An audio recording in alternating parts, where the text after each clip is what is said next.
Hey everyone, Lightning here, and this will be a monthly investment guide for April. Broken Fang is still happening. We have until April 30th for this operation to finally end, so I'm still going to talk about this for just a bit longer even though I've made so many videos on it already. I will say beforehand that I did make a couple of mistakes already for this operation. I wasn't really too sure about what was really happening honestly with this operation because of how differently structured it was compared to Shadow Web, so forgive me on my mistakes as I'm still learning as well. I'm not that great of an investor, I've said that multiple times. I'm just a random person like you guys. However, what I think you guys can invest in at this point in time, given that so many of the higher tier skins within the 3 collections of the operation are fairly expensive and at their peak at the moment, what you guys can do is invest in the consumer grades, industrial grades, and mil spec skins. I would recommend these 3 tiers because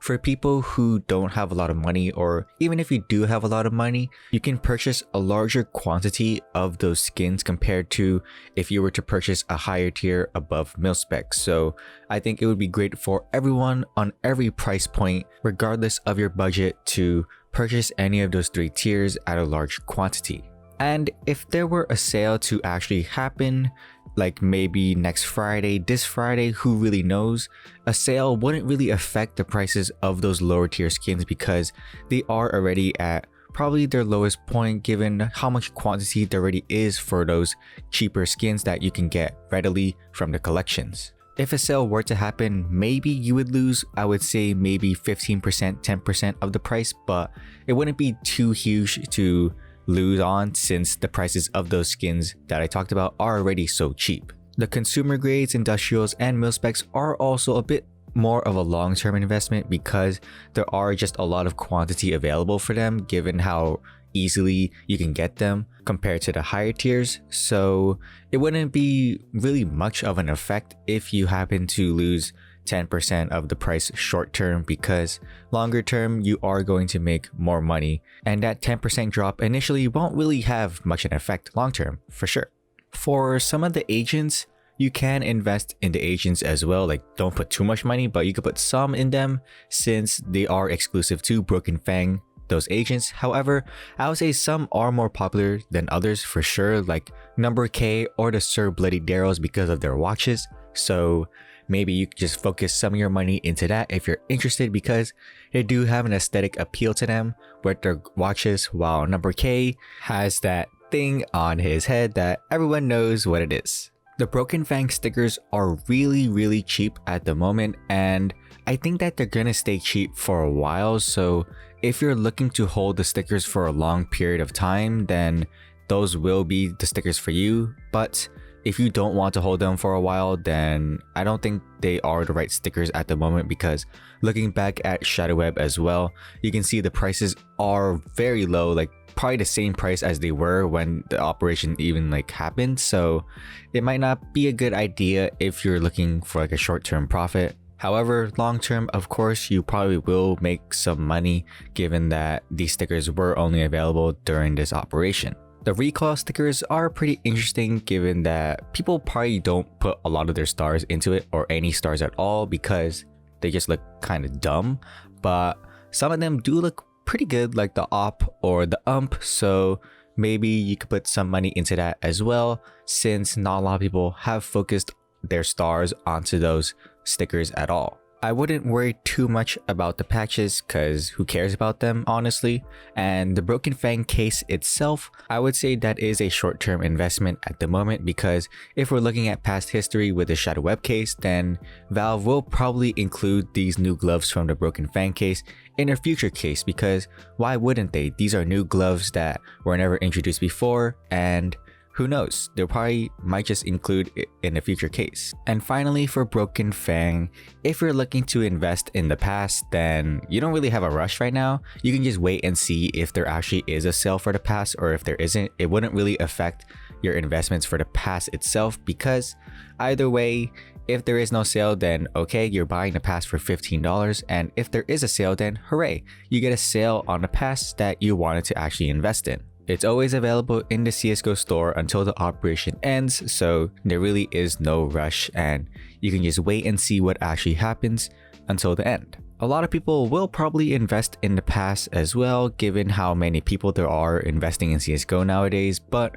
I still think it is a pretty decent investment to hold on to, whether it be short term or long term. It's probably better short term, as you can probably make around $5 to $10 profit from that. So you just probably have to wait until there is another price spike in all the items in CSGO to sell the pass later. And regarding other items outside of Broken Fang, you can invest in, and I think you should invest in, older collections that have been discontinued, such as the Gods and Monsters and the Rising Sun collections. These two collections are, I think, two great examples of very good investments at the moment, because you do have very desirable skins in there, such as the Op Medusa, the M4A4 Poseidon, the AK-47 Hydroponic, and the AUG Akihabara Accept. With great coverts and classified skins, the prices will trickle down to the cheaper skins as well, because people will want to use the cheaper skins to use as trade up to get the better skins, so it just works from there. However, keep in mind that because these collections are discontinued,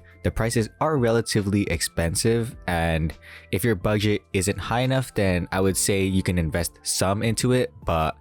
it's just pretty pricey at this point because they are pretty old. Another avenue that you can invest in that I did talk about previously is trade up inputs, where they're just fodder to use for your trade ups when you want to try and get a desirable item from a collection, and these trade up inputs relatively only have one covert or only two classified skins, so these trade up inputs are perfect since all the cases nowadays have 2 coverts and 3 classified skins, which if you have more, then you're gonna have less of a likely chance to get a skin from a collection that you actually want. Some cases in which you can get trade up inputs are from cases like CSGO Weapon Case 2, CSGO Weapon Case 3, and Esports 2013 Winter Case. You should invest into the skins that are the restricted or the classifieds. I would say the classifieds more so than the restricted, since a lot more people, especially in the Chinese community, do high tier trade ups to get a desirable rare skin.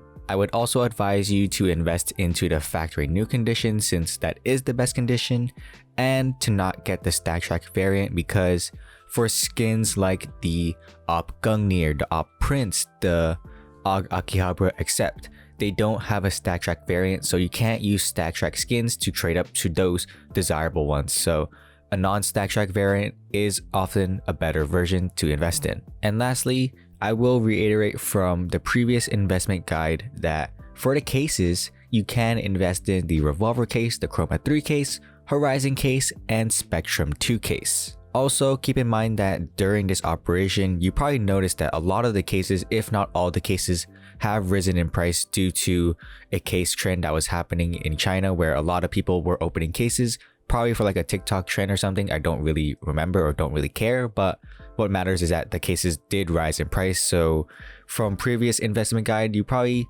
see that there is like a few cent increase on the prices of the case. I do recommend these cases because 1, they are some of the cheapest cases available at the moment on the Steam market, and 2, each case provides a different generation or different pattern set of knives in the game. Well, not all, but for some. The Revolver case does have the original knife set along with the original pattern, so you can still get an M9 Bayonet Fade or a Karambit Fade. And there is the M4A4 Paladin, which in Stack Track Factory New is very expensive, going for over $400 USD, so that kind of is a surprise, but hey, that is pretty good. And for the Chroma 3 case, you get the original knives in the Chroma finishes, so there is a chance of getting like an M9 Sapphire, M9 Ruby, or you're just getting a Tiger Tooth in the original Chroma pattern. So there is also the M4A1S Chantico's Fire, where in Stack Track Factory New it is $350 plus USD, so who knows, you could get lucky with that, maybe. For the Horizon case, it does have the Horizon knives such as the Talon knife and the Ursus knife, and it also has great covert skins along with classified skins. For the coverts, there is the AK-47 Neon Rider and the Desert Eagle Code Red, so this case is fairly good since it does have great coverts that you can potentially get, and there is the Talon knife, which is very popular, and I've kind of come around to it as well, so it does look pretty good, and it does also include the original finishes, so you could potentially get a Talon knife blue gem, who knows. And lastly, for the cases I recommend, there is the Spectrum 2 case, and I'm sure a lot of you, if not all of you, know what this case has. It does have the AK-47 Empress, which is already very iconic to the game, and it just looks super good as an AK-47 skin. It's amazing, and it does include the butterfly knives in the chroma patterns if you're lucky to get them. The butterfly knives really have exploded in price over the past 4 years or so, and it is, after all, the most popular knife in the game. So if you're able to get a butterfly knife sapphire, a butterfly knife Doppler, tiger tooth, whatever, whichever pattern, it doesn't really matter because the butterfly knife is just an expensive knife that a lot of people want and is very desirable. So if you're lucky, then this case is the perfect one for you guys to invest in, since it does have the butterfly knife, which a lot of people are aiming for. One last thing that I think you guys could look at the moment is that the Shadow Web collections, the Norse, St. Mark's, and Canals, their prices have been going through the roof recently and just skyrocketing, and it's probably due to that the collections just look way better than the collections from Operation Broken Fang, and people notice that and also want those older collections since they haven't been introduced or re-released in this operation. So you can invest in those as well, even though they're so expensive at the moment. I still think they'll probably just continue rising in price, so maybe just hop on the bandwagon right now if you're interested. But that is it for this monthly investment guide for April. I do hope you guys found this interesting and informative to maybe help with your investment endeavors. So thank you guys so much for tuning in. If you did enjoy this video, a like and subscribe will be greatly appreciated, as it really does help the channel out, and I'm grateful to all of you who tune in right now. So thank you guys so much for watching once again. I hope you guys have a great day. I'm Lightning, signing out. Peace.